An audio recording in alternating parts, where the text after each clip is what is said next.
हे भक्ते मन रखते हे भक्ते श्री जगतर गुरु कल्कि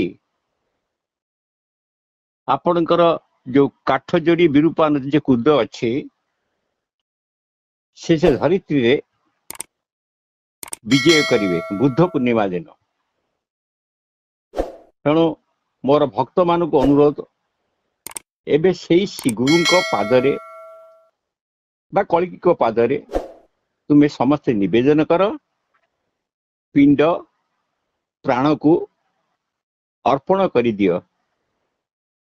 प्रभु होचंती अति दयालु से समस्त को परित्राण करिवे और समस्ते परित्राण लभिवे जदि आपण शरण पशिजिबे तेबे ए जीवन आपण को रहिबो।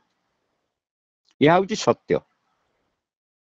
ब्रह्मा विष्णु इंद्र अष्टकुला नाग 33 कोटी देवता तथा 10 दिगपाल ये सर्व जो देवता अच्छे द्वाविश देवता सर्वे प्रभु का अवतार बाद को चाहि रही थिले जे प्रभु केबे से कुदेरे आसी पहुंचीबे एवं से माने सज होइकी बसिथिले प्रभु आसिले आमे जीवु। गोटे कथा आज्ञा मीडिया बाबू आज्ञा मन रखंतो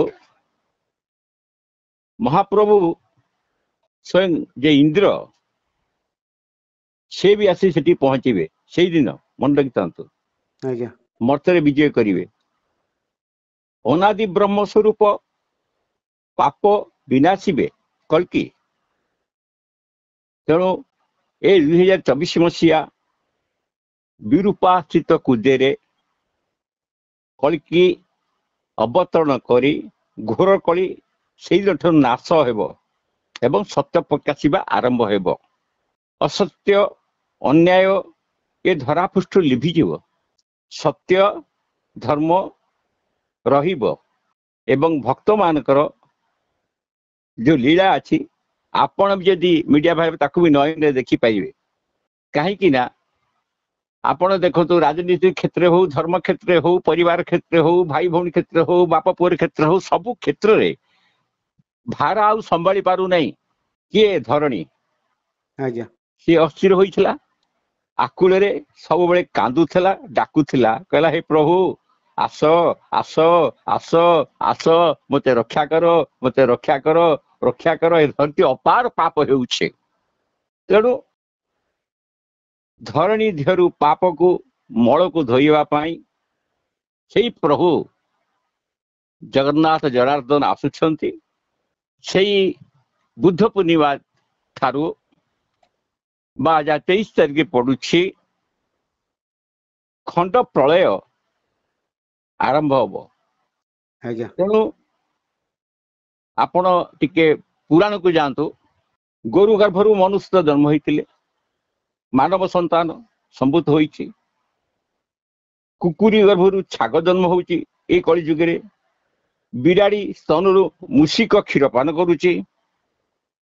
आमे देखुछु टीवी रे देखुछु हरिण सिंह को हरिण सिंह चाटुची आमे देखुछु। माकड़ मनुष्य गेल करुची। तेणु एवं पत्थर भी पानी रे भासुची ए कली जुगे। हाँ कि नहीं आज्ञा आज्ञा तेणु ये जो आपणकर कहली पत्थर पानी रे भासुची आउ जे लहुणी भासिया कथा से बुड़ी जाउची। तेणु समग्र पृथ्वी को बा धरित्री को अकाल ग्रासी पाप ग्रासी। तेणु शोणित बसुची आकाशरू मही को नाश करिवे प्रभुंकर आगत कंठ समय हो गलानी। तेणु नेमाला अच्युतानंद दास भी कहते यही समय रे समस्ते हरि हरि बोल भाई गोविंद जे बोल हरि हरि बोल भाई गोविंद जे बोल।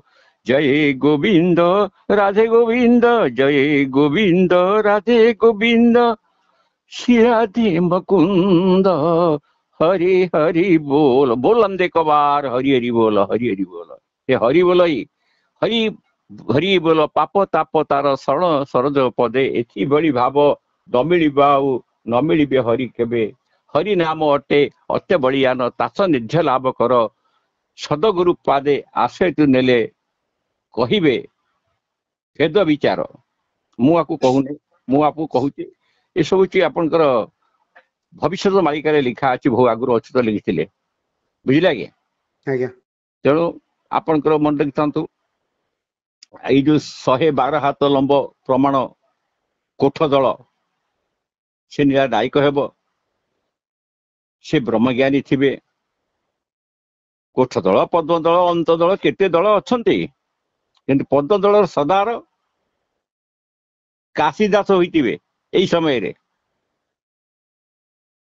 ସେଇ କେଶବ ଦାସ ବି ବୋଧେ ହେଇଥିବେ ସେ କଦମରେ ସେଇ ମଠ ବାନ୍ଧିଥିବେ ଆଜ୍ଞା ଆଉ ସେ କଳିକି ରୂପକୁ ସେ ଧ୍ୟାନ କରୁଥିବେ ଛଦ୍ମବେଶ ଧରି ବୁଲୁଥିବେ ମାୟା ରୂପ ଧାରଣ କରି ଅନେକ ଲୋକ ଥିବେ ମୂର୍ଖ ପିଲାମାନେ ତାକୁ ଚିହ୍ନି ପାରିବେ ନାହିଁ ତେଣୁ ପରୀକ୍ଷାରେ କଲବଲ ହୋଇକି ମରିବେ ଜୋବ୍ରା ଗୋଟେ ପରୀକ୍ଷା ଅଛି ଜୋବ୍ରା ଯୋଉ କାଳିଆବୁଦା ଆଜ୍ଞା ଆପଣ ଛତିଆ ବଟରେ ଗୋଟେ ଅଛି ଯାଜନଗରରେ ଗୋଟେ ଅଛି ଆପଣ ଗୋଟେ ମନେ ରଖନ୍ତୁ ଆପଣଙ୍କର ମହାନଦୀ ପୋଲ ଯେ ଯିବାକୁ ଯେ ଆମର ନାହିଁ ସେଇ ସ୍ଥାନରେ ଗୋଟେ ମାତା ଯୋଗମାୟା ଅଛନ୍ତି ଆଜ୍ଞା ସେ ପରୀକ୍ଷା ସମସ୍ତଙ୍କୁ କରିବେ ଆପଣ ଜୋବ୍ରା ଠାରୁ ଜଟଣୀ ଆଜ୍ଞା ଅନେକ ଅସୁର ପ୍ରକୃତି ଲୋକ ରହିଛନ୍ତି ସେମାନଙ୍କୁ ସେମାନେ ହାଣିବେ ସେଇ ସମୟରେ ଯୋଉ ଆସିବେ ପ୍ରଭୁ ଯୋଉଟା ଉତ୍ପାତ ହବ ଆଜ୍ଞା ଚତୁର୍ଦିଗରେ ହଣାକଟାର କୋଳାହଳ ଲାଗିବ ଆପଣ ମନେ ରଖିଥାନ୍ତୁ ଆଜ୍ଞା ଖାଲି ମଲା ମଲା ବୋଲି ଶୁଖିବ ଆଜ୍ଞା ତେଣୁ ନିକଟରେ ହେଇଗଲାଣି ତେଣୁ କେହି ତାକୁ ଚିହ୍ନି ପାରୁନାହାନ୍ତି ମନେ ରଖିଥାନ୍ତୁ ହଁ ଆଜ୍ଞା ଆମେ ଭକ୍ତଙ୍କ ହିତରେ ଆକୁ କହିଲୁ ତନ୍ତ୍ର ମନ୍ତ୍ର ଯନ୍ତ୍ର ସବୁ ପରୀକ୍ଷା ହବ ଆଜ୍ଞା ଆଘାତ ନାଘାତ ସବୁ ପରୀକ୍ଷା ହବ ଯିଏ ଏ କଥାକୁ ଜାଣିବ ସିଏ ଯାଇକରି ସେଠି ପହଞ୍ଚୁ ବା ଆଜ୍ଞା ମନ ଭିତରେ ତାର ଉଜାଗର ଆସୁ ସିଏ ପ୍ରଭୁଙ୍କୁ ଶରଣ କରୁ ହରିନାମ ଆନନ୍ଦରେ ଜପୁ ତେଣୁ ନ ଜପିଲେ କଣ ହବ 17 ଘଣ୍ଟି କଥା କହିଲି ଆଜ୍ଞା ଏ ଆଲୋକ୍ୟ ଲୀଳା ହବ ଅଜ୍ଞାନୀ ବେଛ ମାନେ ମରିବେ ସେଥିପାଇଁ ଭକ୍ତ କହୁଛନ୍ତି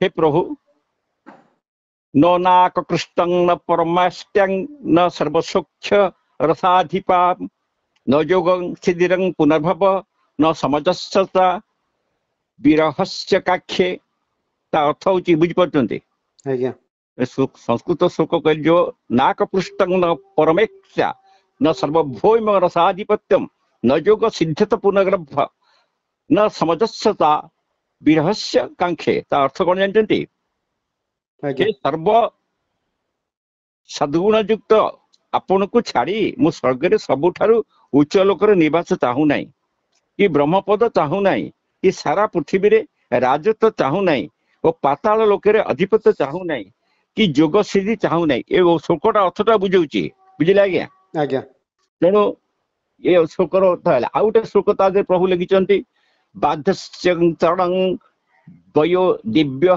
गच्छन्त्रसभा जाति विदुरस्यं जातपते रुग्रशक्ति पौरुषम कुबलयं कमनीय रूप माधकी तत्सोधाम धन्यं भक्त्या तुष्यति केवल गुणी भक्ति प्रिय माधव माने प्रभु माधव मुकुंद केते प्रकार बाहर केते कलकी बाहर दुर्गदास हूँ कलिकी सी हूँ सब कलिकी ये अन्य बाबा मैंने कलिकी मुझे क्या ना कहबी नहीं क्या असुविधा हम बुझे कि आज्ञा ଆଜ୍ଞା जमी बाधर माने शबर कि भल आचरण थिला से प्रभु को सर मार्ला प्रभु जाइए ଆଜ୍ଞା किंतु गोटे मन रखि था गजद्र जे हाथी थिला ता पाखे किसी विद्या नथिला से खाली प्रभु बोली डाकुला हाँ ना नहीं आज्ञा ଆଜ୍ଞା विदुर जे थिले तांकर जाति नथिला ଆଜ୍ଞା से बड़ नथिले तथा से प्रभु को पाइले ତାପରେ ଆମର ଯାଦବର ଯେ ଉଗ୍ରସେନ ଯେ କଂସ ବାପ ଯାହା କଣ କହୁ ଆଜ୍ଞା ତାଙ୍କର କିଛି ନଥିଲା, ପୁରୁଷାର୍ଥ ମଧ୍ୟ ନଥିଲା। ଆପଣ ଆଜ୍ଞା ଦେଖନ୍ତୁ କୁବୁଜା କହୁଛନ୍ତି ସୁନ୍ଦର, ଦ୍ୱାପର ଯୁଗରେ ସମସ୍ତେ କହୁନାହାନ୍ତି କି ଆଜ୍ଞା? ଆଜ୍ଞା କୁବୁଜା ସୁନ୍ଦର ନଥିଲା, ବିରୂପ ଥିଲା। ଆଉ ଗୋଟେ କଥା ସୁଦାମା, ଯାହାକୁ ପ୍ରଭୁ ଅଷ୍ଟଅଶୀ ଯାଇଥିଲେ, ସୁଦାମା ଯେ ଥିଲେ ତାଙ୍କ ପାଖରେ ବି କିଛି ଧନ ନଥିଲା, ହଁ କି ନାହିଁ? ଆଜ୍ଞା ତେଣୁ ମାଧବ କେବଳ ଭକ୍ତିରେ ହିଁ ସନ୍ତୁଷ୍ଟ ହୁଅନ୍ତି, ଗୁଣରେ ନୁହେଁ। କାରଣ ତାଙ୍କୁ ଭକ୍ତ ହିଁ ଅତି ପ୍ରିୟ।